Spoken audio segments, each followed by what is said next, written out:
Gol oleh Romeni ke gawang Tiongkok menjadikannya striker timnas kedua sepanjang sejarah yang berhasil mencetak gol di 3 pertandingan beruntun kualifikasi Piala Dunia. Sebelumnya ada nama striker legendaris Ilham Jaya Kusuma. Ole Romeni merupakan penyerang kedua sepanjang sejarah timnas kita yang sukses mencetak gol di 3 laga beruntun di kualifikasi Piala Dunia. Sebelumnya ada nama Ilham Jaya Kusuma yang melakukannya saat kualifikasi Piala Dunia 2006. Ilham mencetak 1 gol saat timnas bermain imbang lawan tuan rumah Sri Lanka 2-2. Di pertandingan selanjutnya, Ilham mencetak hat-trick yang membawa Garuda membantai Turkmenistan 3 gol. Lalu Ilham kembali menyumbang 1 gol saat timnas harus mengakui keunggulan Arab Saudi 3-1. Sementara pada kualifikasi Piala Dunia 2026, Ole Romeni berturut-turut menyumbang 1 gol di 3 pertandingan, yakni melawan Australia, Bahrain, dan Tiongkok. Lalu sejauh mana peluang timnas kita melawan Jepang dan apa yang bisa dimanfaatkan dari laga nanti untuk mempersiapkan timnas kita lebih matang menghadapi putaran 4 kualifikasi. Kami akan diskusikan ini bersama mantan pemain timnas Indonesia yang juga pernah mencetak gol berturut-turut di kualifikasi Piala Dunia, Ilham Jaya Kusuma. Selain itu juga bergabung bersama kami analis sepak bola Yusuf Kurniawan. Selamat malam semuanya dengan Tifal, apa kabar? Selamat malam, kabar baik, alhamdulillah. Selamat malam, Assalamualaikum warahmatullahi wabarakatuh. Waalaikumsalam warahmatullahi wabarakatuh. Terima kasih semuanya sudah bergabung bersama kami dalam diskusi kali ini. Sudah sesuai ekspektasi nggak nih Bung Ilham? Kita lolos kualifikasi untuk putaran ketiga, melenggang ke putaran keempat. Sudahkah ini sesuai ekspektasi Anda atau justru ada pandangan lain di sini? Ya, yang pertama sih saya ucapkan selamat atas prestasi yang sangat membanggakan ini. Terutama bagi bangsa Indonesia, khususnya saya sebagai mantan pemain sudah mencapai titik tertinggi ronde keempat ya, walaupun memang nanti kita harus bekerja keras lagi. Ya saya rasa tim nasional sekarang ya yang tadi awalnya cuma hanya sampai ke ronde ke mungkin maju berikutnya, akhirnya sampai ke puncak ronde keempat ini. Kenapa tidak ya, apalagi Ketua Umum kita Pak Erick Thohir sudah memberikan yang terbaik ya bagi pemain-pemain, ya saya bilang ini ya saya akuin ini yang terbaik lah, terbaik. Ditambah lagi ada catatan, ditambah lagi ada catatan sejarah baru nih. Sosok Ole Romeni ini posisinya sama dengan Anda, jadi striker timnas yang berhasil mencetak gol 3 pertandingan beruntun. Anda melihat sosok Ole dengan performanya sepanjang pertandingan 3 laga belakangan ini gimana ngelihatnya? Iya, saya rasa kita harus punya striker seperti Ole ya, khususnya walaupun memang dulu mantan-mantan striker kita banyak. Tapi untuk saat ini Ole sangat diperlukan karena bagaimanapun juga seorang striker apapun itu dari penalti atau dari play on atau apa yang lain, dia punya kerja cetak gol. Itu yang kita harus punya sekarang. Karena apapun yang terjadi banyak peluang, striker 3 ada 3 peluang tapi dia cetak 1 gol, ya itu tugas striker. Itu yang diperlukan timnas sekarang. Sampai akhirnya saya rasa ideal oleh ini bagi timnas striker. Oke. Kalau di mata Anda Bung Yuke, secara umum sebelum kita spesifik bicarain Jepang, ini sudah sesuai dengan ekspektasi Anda? Iya, ekspektasi yang memang semua inginkan ya, bahwa kita sampai ke ronde keempat dan ini realistis, sejurus dengan apa yang sudah kita tampilkan. Menyambung tadi yang apa dikatakan living legend kita, Coach Ilham ya, tepat sekali. Memang sosok Ole inilah sebetulnya yang kita butuhkan sejak lama ya. Kepingan puzzle yang akhirnya kita dapatkan karena di era sebelumnya kan memang kita selalu kesulitan di sektor depan ya. Dan sekarang kehadiran Ole sedikit memberikan harapan besar ya, walaupun kalau dari jumlah produktivitas kita sebetulnya masih bisa lebih karena banyak peluang yang harusnya bisa kita konversi jadi gol. Tapi dengan performa Ole paling tidak kita sudah sedikit mengobati lah kekurangan kita di sektor depan dengan 3 gol yang dia cetak dalam 3 laga beruntun. Itu bukti bahwa kebutuhan kita sudah mulai terpenuhi ya di sektor depan ya. Tinggal lebih klinis lagi aja untuk pemain-pemain yang lain. Dan saya kira ini hasil yang memang seperti tadi Coach Ilham katakan sesuai dengan ekspektasi karena memang tim ini kan disiapkan sejak lama ya sebetulnya ya, digadang-gadang oleh Pak Erik, disiapkan difasilitasi ya dengan kehadiran pemain-pemain diaspora kita itu kan memang visinya memang kita lolos ke ronde keempat. Syukur-syukur kalau kita nanti bisa ke Piala Dunia ya. Oke, nah Amin. kita bicara spesifik untuk pertandingan tanggal 10 Juni melawan Jepang. Dengan kita pernah punya catatan di 15 November lalu kita ditaklukkan Jepang 4 gol saat itu. Tapi di sisi lain kita berharap bisa all out dalam pertandingan tanggal 10 Juni nanti Bung Yuke. Ditambah lagi posisi kita juga sama-sama aman masing-masing. Kita lolos bisa melenggang ke putaran 4. Jepang bisa lolos langsung Piala Dunia. Dengan target ini apakah tidak berlebihan atau gimana Anda membaca itu? Iya, kalau saya bilang walaupun pertandingan nanti tidak menentukan ya untuk siapapun ya, baik untuk Indonesia maupun juga bagi Jepang sama-sama sudah lolos. Jepang lolos langsung ke Piala Dunia, kita lolos ke ronde keempat. Tapi tetap pertandingan adalah pertandingan ya, dan kita harus selesaikan dengan sangat gagah karena bagaimanapun hasil nanti itu akan ikut mempengaruhi poin kita di ranking FIFA. Jadi sangat penting untuk kita pulang dengan poin.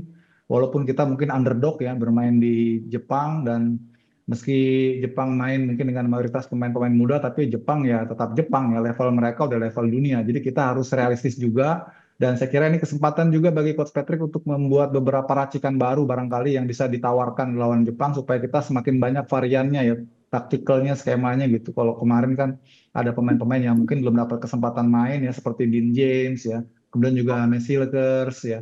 Juga ada pemain-pemain lain yang belum turun kayak Rafael Strike misalnya. Mungkin nanti lawan Jepang ada kesempatan mereka dimainkan. Itu tergantung bagaimana nanti dalam situasi terakhir ya. Kalau saya sih menurut saya pribadi lebih baik kita mulai mencoba beberapa skema baru ya untuk perbendaharaan ke depan supaya Coach Patrick ini menjadi kaya pilihan-pilihan taktiknya gitu. Di samping yang kemarin sudah sangat bagus sebetulnya.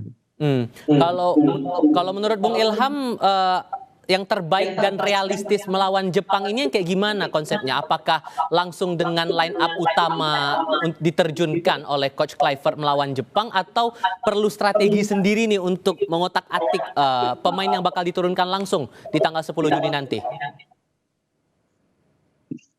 Iya, saya rasa untuk nanti pertandingan lawan Jepang sih, saya rasa Coach Patrick sudah mempunyai taktikal sendiri. Terlebih lagi kedua tim ini kan sudah tidak ada satu tim Jepang sudah pasti lolos langsung, sedangkan Indonesia sudah lolos ronde keempat. Tapi saya rasa ya apa yang dikatakan Bung Yuki tadi mungkin ada betulnya juga. Mungkin ada beberapa nanti mungkin coach ya Patrick Kluivert ini akan memberikan opsi mungkin taktikal yang lain kemungkinan besar untuk ketika skema nanti plan pertama tidak jalan ya ada plan keduanya. Ini yang memang sangat dibutuhkan, walaupun memang kita harus untuk pertandingan Jepang ini ya jangan sampai lagi kalah ya terlalu banyak karena berimbas nanti ke mentality pemain.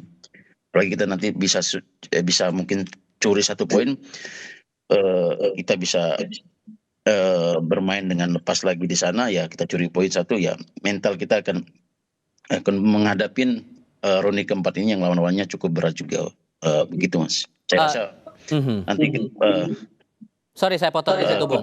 Karena kan kita soal mental juga ini kan yang perlu kita baca. Kita melawan klub yang berada di urutan 1 sementara ini di grup C. Kita pernah juga ditaklukkan oleh Jepang di bulan November 2024. Membangun mentalnya ini gimana caranya? Taktik atau strategi yang seperti apa yang bisa memastikan kita bahwa ya kita menghadapi dengan optimis tapi realistis juga Bung Ilham? Iya, pasti. Ya saya rasa ya tadi Patrick Kluivert juga pasti ya sudah ada khusus ya untuk menghadapi tim Jepang ini ya. Jadi ya apapun nanti hasilnya yang pasti ya tadi bermain dengan Jepang kita jangan bermain menyerang ya. Saya rasa mungkin jaga kedalaman kita ya kan tapi ya tadi butuh konsentrasi yang sangat eh, apa namanya, sangat sekali, maksudnya konsentrasi sekali karena Jepang ini tim 1 tim 2-nya mereka hampir sama, begitu. Oke, Anda sepakat juga soal itu Bung Yuka atau punya pandangan lain di sini? Iya, betul. Jepang ya tadi saya katakan di awal Jepang tetap Jepang. Jadi kita harus realistis, harus rasional juga. Memang kita pasti punya keinginan ya minimal 1 poin untuk bisa menjaga mentalitas kita, kepercayaan diri kita ke depan. Tapi di sisi lain juga kita harus konsentrasi, harus fokus, jangan berbuat kesalahan-kesalahan yang nggak perlu ya. Jepang ini kalau dikasih nafas sedikit, dikasih rongga sedikit, wah itu udah membuat kita sulit ya. Jadi kita harus kompak, harus solid ya, komunikasi harus bagus, terutama di kedalaman. Dan menurut saya defense counter menjadi pilihan taktik yang paling realistis untuk kita terapkan lawan Jepang ya. Lebih baik kita menunggu di middle gitu ya, ataupun saat kita kemarin ketika lawan Cina kan juga saat kita off the ball gitu, kita pakai formasi 5-4-1 gitu. Begitu pas kita possession kita langsung spread out ke depan, bermain lebih vertikal ya, memanfaatkan dua flank kita. Mungkin cara-cara itu yang bisa kita lakukan lawan Jepang gitu. Tapi kalau Anda mencermatinya lini depan kita bakal bagaimana nanti saat melawan Jepang? Apakah nanti masih belum padu karena kesulitan ketika masuk kotak penalti atau gimana formasi pemainnya nanti? Apakah akan sama seperti di Tiongkok? Iya, ini kalau versi saya ya, saya lebih cenderung mempertahankan Trisula yang kemarin lawan Cina ya, karena sudah mulai kelihatan tuh padu padannya antar Egy dengan Ole, kemudian antar Ricky Kambuaya dengan Ole. Kalau Egy dengan Ricky Kambuaya mah sudah kita tahu bersama lah karena mereka satu klub ya, jadi chemistry-nya sudah baik. Jadi kalau versi saya lebih baik mempertahankan trio itu di depan supaya semakin bonding lagi mereka kerjasamanya dan semakin apa ya istilahnya semakin smooth lagi. Nah tadi pertanyaannya bagus tuh. Kita bisa nggak lebih sering masuk ke dalam ya? Nah, Karena ketika lawan Cina itu kita sulit sekali masuk ke penalti box ya. ya. Itu kenapa? Karena ketika Ole itu drop back gitu ya, turun ke belakang untuk jemput bola, itu nggak ada yang ngisi posisi Ole di depan. Karena kan Egy dengan Kambuaya kan memang posisinya bukan striker ya. Nah, di saat seperti ini harusnya ada second line yang lain gitu ya.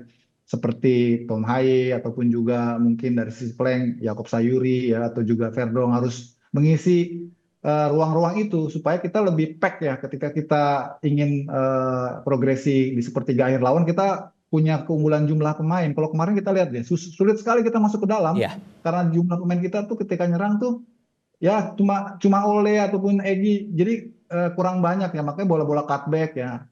Kemudian sampai Egy dan juga Yakob harus melakukan syuting dari jarak jauh karena memang tidak ada pemain lain gitu ya yang lebih banyak untuk bisa mensupport. Jadi itu yang saya kira lawan Jepang nanti harus diperbaiki ya. Sekalian kita mau lihat bagaimana nih perubahan ataupun juga peningkatan cara bermain kita. Walaupun yang lawan Cina kemarin sudah bagus, tinggal kita harus lebih sering aja banyak ketika counter itu mengisi kotak penalti gitu. Bung Ilham juga sependapat tampaknya untuk lini depan cukup dengan formasi yang sama seperti melawan Tiongkok atau perlu diotak-atik lagi nih? Ya saya rasa sih apa yang di UK bilang juga ada betul juga karena untuk ke depan ya untuk pertandingan round 4 ini kita butuh chemistry yang di depan. Ya paling tidak 3 pemain ini sudah membuktikan semalam kerjasama antara Egy dan sama Ole dan satu lagi si Kambuaya dari Papua. Kambuaya sudah terbukti kita di Dewa beberapa kali saya lihat penampilannya di Dewa berdua nih gelandang serang dan sayap jalan semuanya. Ya terakhir kita lihat dia bermain tiki taka sama Ole. Ya saya rasa perlu kita mungkin di nanti pertandingan di Jepang 3 pemain ini dimainkan lagi karena untuk pertandingan selanjutnya karena kita butuh sekali di dalam pertandingan yang lalu-lalu kita banyak peluang tapi ya tidak ada untuk cetak gol ya kan itu yang kita perlukan ketika ada peluang ya seperti Ole ya kan gol walaupun satu gol kita menang gitu aja sih. Yang penting prinsipnya adalah mematangkan diri menuju putaran 4 itu tadi. Bung Ilham, Bung Yuke, terima kasih banyak sudah berbagi pandangan dan diskusi bersama kami. Sehat selalu semuanya. Selamat malam.